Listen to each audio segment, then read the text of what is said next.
Okay, there's a strange car parked by my house again, and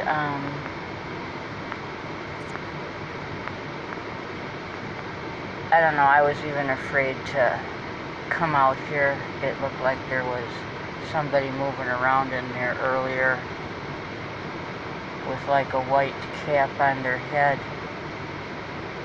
I'm gonna get out and see if I can get their plates,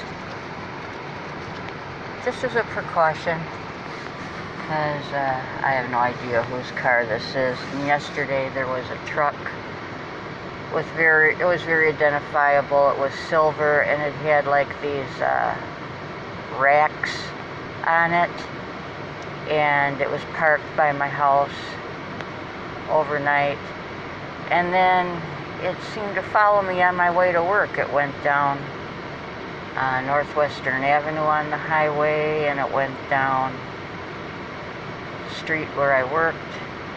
So that was 3 places that I saw this vehicle, and then it was parked here again when I got home. Now there's this thing.